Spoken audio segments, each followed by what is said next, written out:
menyatakan tentang tapak warisan kebangsaan di Negeri Sembilan. Negeri Sembilan mempunyai banyak tinggalan sejarah silam semenjak abad ke-12 lagi. Mengikut data yang disimpan oleh Lembaga Muzium Negeri Sembilan, sehingga tahun 2014, terdapat sejumlah 258 tapak bersejarah dari seluruh Negeri Sembilan. 13 daripadanya telah diiktiraf sebagai warisan dan warisan kebangsaan di bawah Akta Warisan Kebangsaan 2005. 7 daripada 13 warisan kebangsaan itu merupakan bangunan warisan. Berikut merupakan 7 bangunan warisan kebangsaan di Negeri Sembilan yang boleh dilawati sebagai tempat pelancongan. Pertama adalah Istana Lama Seri Menanti di Kuala Pilah, adalah sebuah muzium yang lama yang terletak di Bandar Seri Menanti. Apa yang paling menarik sekali tentang istana ini adalah ia terkenal dengan seni binaannya yang cukup unik, iaitu ianya tidak menggunakan sebatang paku untuk menghubungkan kayu-kayu dan tiang. Sebaliknya hanya menggunakan pasak sebagai pengganti. Kedua adalah bekas pejabat daerah dan jabatan ukur di Jalan Datuk Abdul Kadir, Seremban. Bangunan ini dibina pada tahun 1912. Bangunan ini dijadikan kediaman pegawai British semasa zaman pentadbiran Kapten Murray. Bangunan ini mempunyai ciri-ciri bina kolonial dengan 2 aras ketinggian yang menggunakan batu bata merah dan lantai di aras 2-nya menggunakan kemasan kayu. Di belakang bangunan ini juga terdapat bekas kompleks Kraft Negeri Sembilan yang kemudian dipindahkan ke Kuala Pilah. Ketiga adalah Kota Lukut Port Dickson. Kota Lukut ialah sebuah kota yang ada di Pekat Lukut, Negeri Sembilan. Ia telah dibina oleh Raja Jumaat Ibni Raja Jaafar pada tahun 1847. Sewaktu kawasan tersebut di bawah pemerintahan Sultan Selangor yang ketiga, iaitu Sultan Muhammad Shah pada tahun 1826 sehingga 1857. Kota ini terletak di atas bukit yang dinamakan Bukit Gajah Mati atau disebut juga sebagai Bukit Raja di Kota Lukut, Port Dickson. Seni bina bangunan ini dipengaruhi oleh budaya orang Bugis. Seterusnya adalah Masjid Jamik Negeri Sembilan. Masjid ini telah dibina semula pada tahun 1900 di atas tapak masjid asal yang dibina daripada kayu. Ianya merupakan antara masjid tertua di Negeri Sembilan dan diiktiraf oleh Jabatan Warisan Kebangsaan sebagai warisan kebangsaan, yang dahulunya masjid ini tempat berkumpulnya para jemaah yang hendak ke Tanah Suci. Ikut catatan sejarah, tapak masjid itu diwakafkan Datuk Bandar Haji Ahmad Ali dan keluarga Sheikh Abdul Kadir yang dikatakan antara pendakwah terkenal ketika itu. Seterusnya adalah Istana Ampangan Negeri di Kompleks Seni Budaya Istana Kayu ini. Terdirinya daripada beberapa panel berukir halus dan sepasang pintu gelansar berat yang tidak boleh ditemui sebarang tempat di Semenanjung Malaysia. Rumah ini dibina oleh dari Pertuan Besar Negeri Sembilan, iaitu Yang Tuan Ulin yang dikenali Yang Tuan Imam yang memerintah dari tahun 1861 hingga 1869. Sekolah Menengah King George V iaitu di Jalan Datuk A.S. Daud, Seremban. Sekolah ini asalnya merupakan sekolah kerajaan Inggeris yang ditubuhkan pada tarikh 15 Januari 1923, bertempat di sebuah bangunan stor kereta di api Sungai Hujung yang kemudiannya dikenali sebagai KGV. Ia merupakan antara sekolah elit yang terdapat di Negeri Sembilan.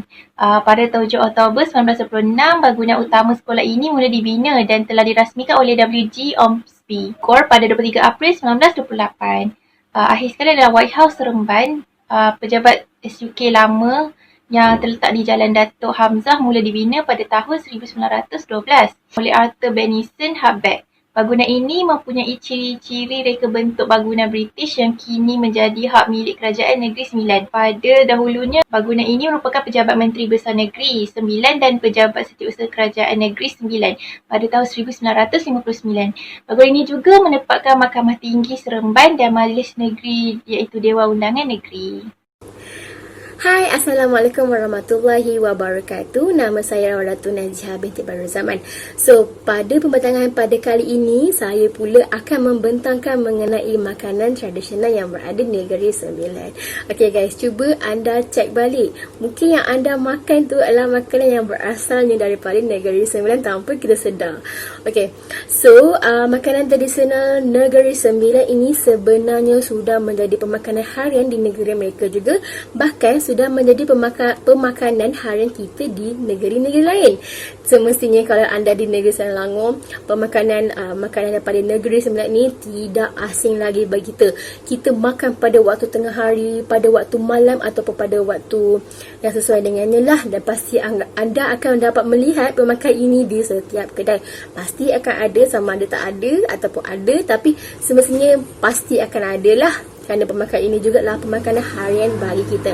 So, saya ingin memfokuskan 4 makanan tradisional yang ada di Negeri Sembilan yang pastinya anda akan jumpa di mana-mana.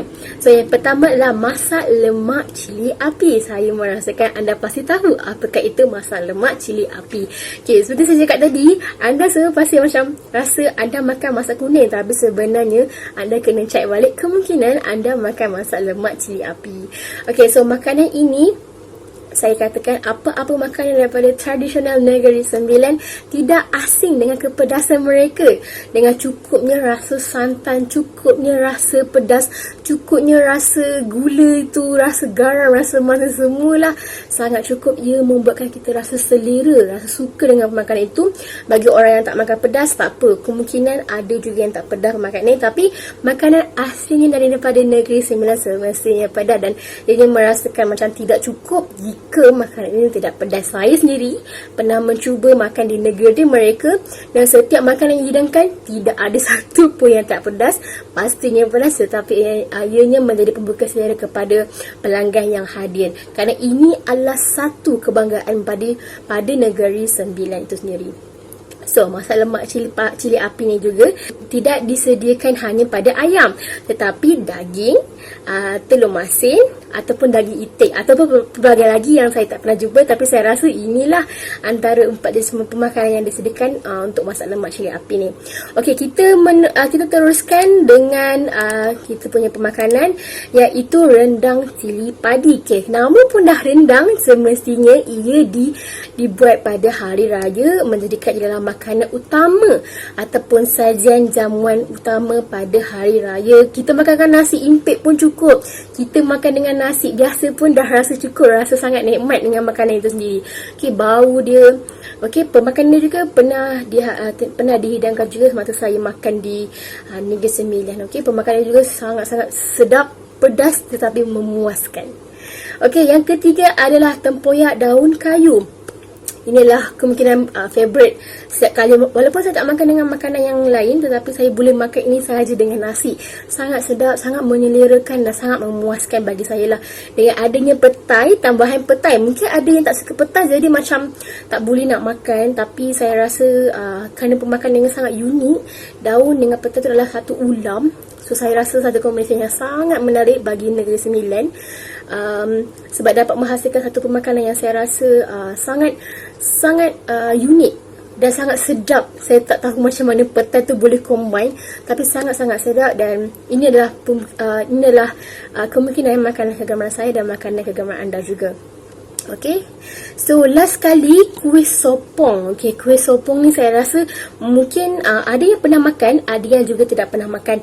Tetapi kuih ini dihasilkan dengan pulut, pisang dan gula Melaka. Ia sangat manis dengan adanya santan, rasa santan itu. So, inilah makanan sampingan mereka ataupun juadah biasalah. So, ini adalah 4 jenis makanan yang ada di Malaysia ataupun makanan tradisional yang ada di Negeri Sembilan. Iaitu yang pertama, masak lemak cili api. Yang kedua, rendang cili api. Ketiga, tempoyak daun kayu bersama petai. Dan last sekali adalah kuih sopong. So, makanan mereka sangat unik dan tradisi mereka tidak akan dilupakan kerana pemakanan mereka sudah berada di setiap negeri yang ada di Malaysia. Dan sudah cukup dan sudah pasti pemakanan mereka ini sudah menjadi pemakanan harian kita yang biasa kita makan setiap hari. Hai, Assalamualaikum. So, macam mana video sebelum ni? Video sebelum ni dah terangkan pasal makanan tradisional dan tempat tinggalan sejarah di Negeri Sembilan. So, part saya pula, saya akan borak pasal gunung dan bukit di Negeri Sembilan. Sebelum saya mulakan, tak manislah kalau saya tak mengenalkan nama saya. Nama saya Muhammad Yasir bin Muhammad Zaki. So, mari kita borak pasal gunung dan bukit yang ada di Negeri Sembilan. Di dalam portal rasmi, Negeri Sembilan telah mengeluarkan data yang hanya 7 gunung dan 7 bukit yang boleh didaki di negeri itu. So dalam video ni saya hanya ambil 4 gunung dan 1 bukit sahaja. Okey, gunung yang pertama ialah Gunung Angsi. Gunung Angsi terletak di Kuala Pilah yang mempunyai ketinggian setinggi 825 meter, iaitu 2,700 kaki. Waktu pendakian gunung ini ialah 2 atau 3 jam yang melalui trek sepanjang 40 km sepanjang Sungai Batang Teraci. Waktu di puncak, para pendaki boleh lihat gunung yang berhampiran dengan Gunung Angsi, iaitu Gunung Telapak, Gunung Datuk dan Gunung Tampin. Yang kedua ialah Gunung Besar Hantu yang terletak di Jelebu. Ketinggian ia ialah 1,462 meter, iaitu 4,797 kaki. Masa pendakian kira-kira 3 atau 4 jam. Gunung ini salah satu kelompok gunung yang terletak di penghujung Banjaran Titiwangsa dan juga salah satu gunung tertinggi di Malaysia. Gunung ini juga penanda sepadan antara Negeri Sembilan dan juga Pahang. So, gunung yang ketiga, Gunung Datuk. Kalau kita tengok kat map, ada 2 nama. Kadang-kadang Gunung Rembau ataupun Gunung Datuk Rembau. So, ketinggian gunung ni ialah 884 meter, iaitu 2,900 kaki, menjadikan sedikit lebih tinggi daripada Gunung Angsi. Sebab Gunung Angsi saya dah terangkan tadi, yang terletak sekitar 22 km jauhnya. Jarak yang dilalui trek ialah 4.6 km, sekitar 2 jam untuk sampai ke puncak. Dan dalam senarai 300 gunung yang ada di Malaysia, Gunung Datuk ni tersenarai dalam 220, yang bermaksud gunung ni antara yang tertinggi jugalah dekat Negeri Sembilan. So next, gunung yang keempat, iaitu gunung yang terakhir, Gunung Telapak Buruk. Gunung ni terletak di Kampung Ulu Kelawang yang mempunyai ketinggian setinggi 1,193 meter, iaitu 3,913 kaki. Di atas puncak gunung ni ada pemancar telekomunikasi milik Celcom. Pemancar ni meliputi kawasan Seremban, Jelebu, Rembau Utara, Jempol, Kuala Pilah, Port Dickson dan sebahagian Pahang Barat dan juga sebahagian Selangor Selatan. Gunung ini menjadi tumpuan sebab gunung ni tertinggi di Negeri Sembilan. So, ada fakta yang menarik dekat Gunung Telapak Buruk ni, iaitu gunung ini mempunyai pesawat pengebom B-24. Pesawat ini membawa 8 kru yang berlepas dari Kepulauan Cocos, iaitu di Australia, dalam misi pembekalan semula kepada pasukan Force 136. Pesawat ini dilaporkan terhempas pada 23 Ogos 1945 ketika Perang Dunia yang Kedua. Sebahagian bangkai pesawat ini ditemui pada 1996 di Negeri Sembilan sebelum pencarian rasmi dilakukan pada 22 Disember 2006. 3 tahun kemudian, pada 29 Ogos 2009, pasukan khas menemui 80 cebisan tulang dan kru pesawat tersebut. Dan tulang-tulang itu disemadikan di tanah perkuburan tentera Commonwealth, iaitu di KL, Kuala Lumpur pada 18 Oktober 2012. So, ini salah satu bukit yang saya pilih, iaitu Bukit Senaling. Bukit Senaling terletak di Kuala Pilah. Ketinggian dia 1,293 kaki bersamaan 394 meter. Trek ini sejauh 4.5 km mengambil masa 2 jam. Apa yang menarik tentang bukit ni, kalau para pendaki mendaki seawal 4 atau 5 pagi, mereka dapat melihat awan kapet. Kalau sesiapa tak tahu macam mana rupa awan kapet tu, ini contoh-contoh awan kapet.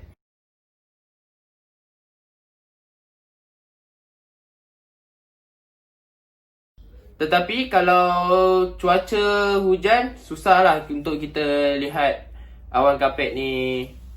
So, ini antara salah satu kenapa pelancong luar masuk ke Negeri Sembilan. So, sekian daripada saya. Terima kasih. Bismillahirrahmanirrahim. Assalamualaikum warahmatullahi wabarakatuh. Nama saya Muhammad Syafiq Baitiruddin dan hari ini saya akan membincangkan tentang adat pepatih yang berlaku di Negeri Sembilan. Okay.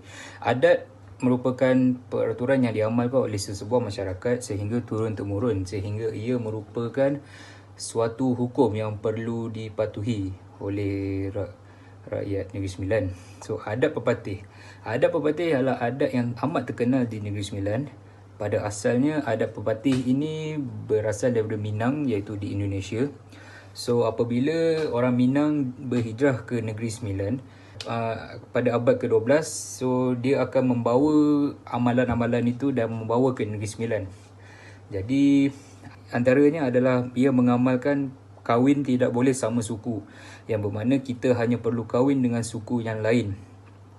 Sebagai contoh, sistem perkahwinan mereka adalah berasaskan sistem suku, iaitu seseorang itu tidak dibenarkan berkahwin dengan orang sesukunya.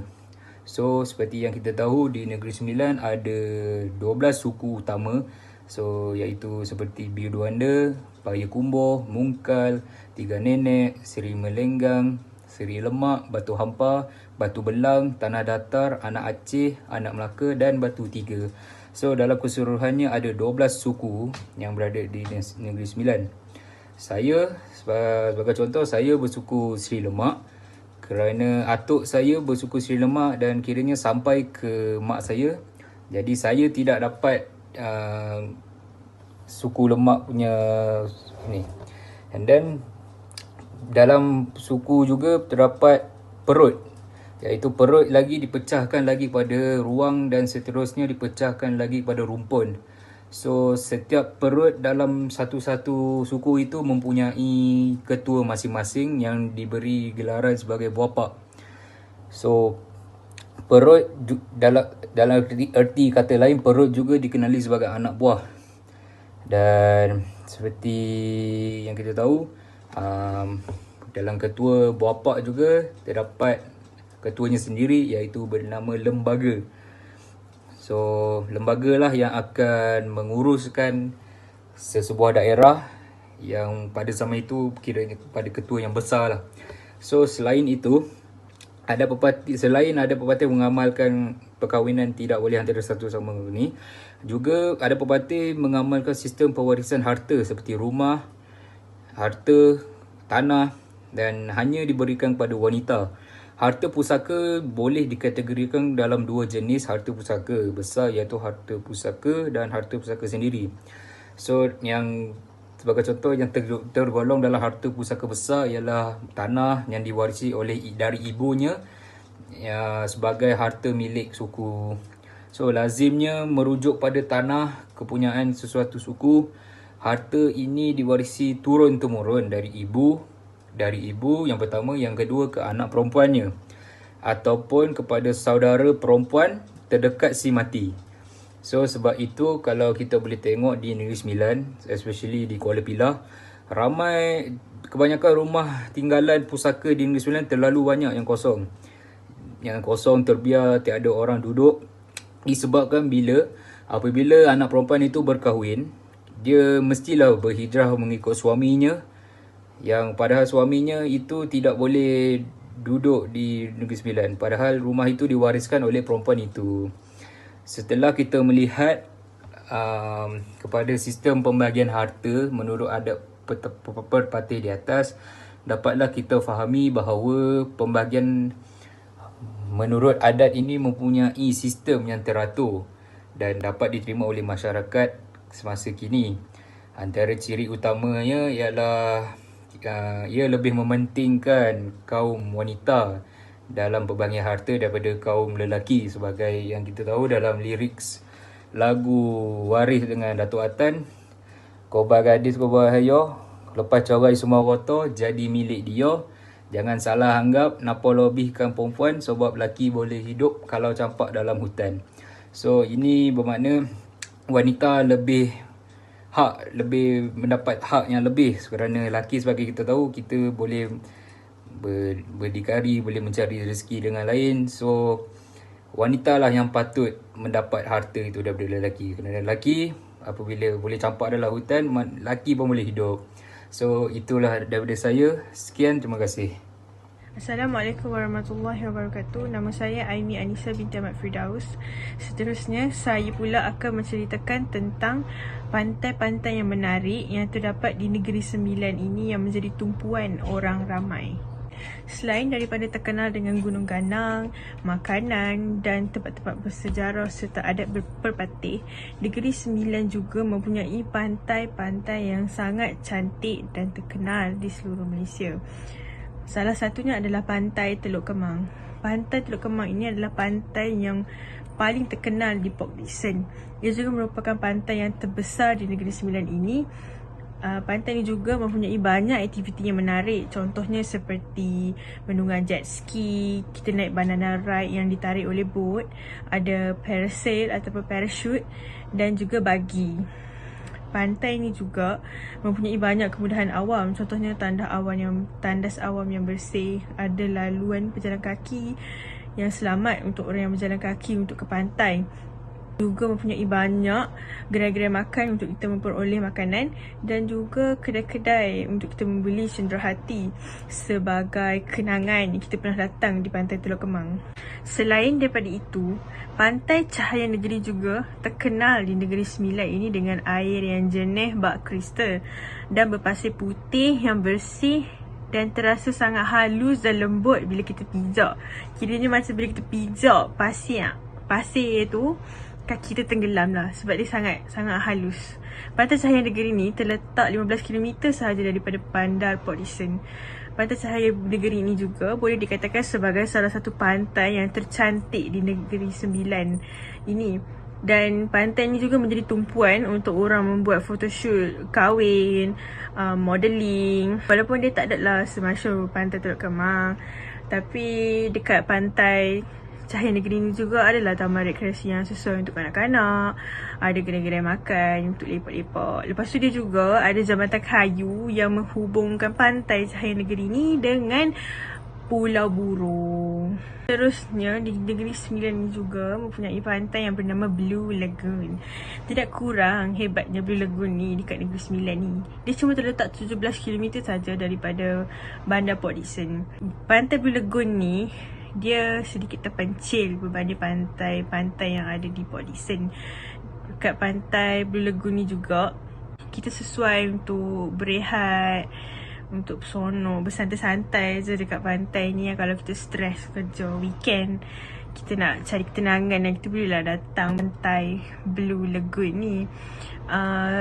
Pantai Blue Lagoon ni sesuai juga untuk kita buat family day ke office day, untuk kita berpotluck. Sebab kenapa kita berpotluck kat sini? Sebab dekat Pantai Blue Lagoon ni dia tak macam Pantai Teluk Kemang tadi, ada gerai-gerai makan kan. Blue Lagoon ni dia tak ada kemudahan awam sangat.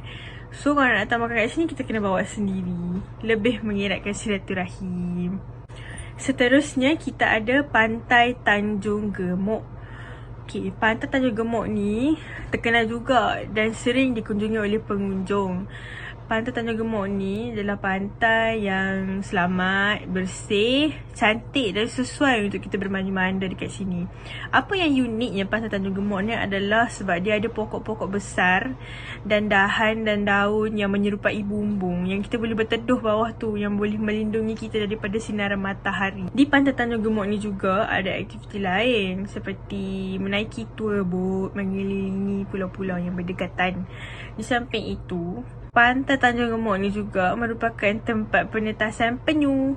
Bukan Terengganu je yang ada tempat penetasan penyu, Negeri Sembilan pun ada. Tu lagi tarikan bonus yang ada di Port Dickson ini adalah rumah api Cape Rakado. Cape Rakado atau dikenali sebagai Tanjung Tuan adalah satu tarikan alam semula jadi yang dikatakan rumah api yang tertua di Malaysia. Ia juga sangat berhampiran dengan Pantai Blue Lagoon. Pandangan di sini sangat menakjubkan. Akhir sekali kita akan bercakap tentang Pantai Tanjung Tuan. Pantai Tanjung Tuan ini adalah pantai yang paling hampir dengan rumah api Cape Rakado yang saya ceritakan tadi. Pantai Tanjung Tuan ni sesuai untuk orang yang sukakan alam semula jadi. Sebab Pantai Tanjung Tuan ini dia mempunyai pusat rizab kehidupan liar. Oleh kerana itu, tidak banyak pembangunan yang dinaikkan di sekeliling Pantai Tanjung Tuan ini sebab Pantai Tanjung Tuan ini mengekalkan konsep yang semula jadi. Kalau di sini kita tak boleh berenang, aktiviti yang digalakkan di Pantai Tanjung Tuan ini adalah seperti berjalan di keliling pantai. Lepas tu kita boleh jungle trekking sebab ada hutan tebal. Keistimewaan Pantai Tanjung Tuan ini adalah orang awam boleh berjalan melalui hutan macam jungle trekking untuk kita akses ke beberapa pantai yang lain. Ia merupakan tempat yang ideal untuk mendekatkan diri dengan alam semula jadi bagi orang yang dah bosan ataupun stres dengan hiruk pikuk kehidupan di bandar. Itu sahaja daripada saya. Terima kasih.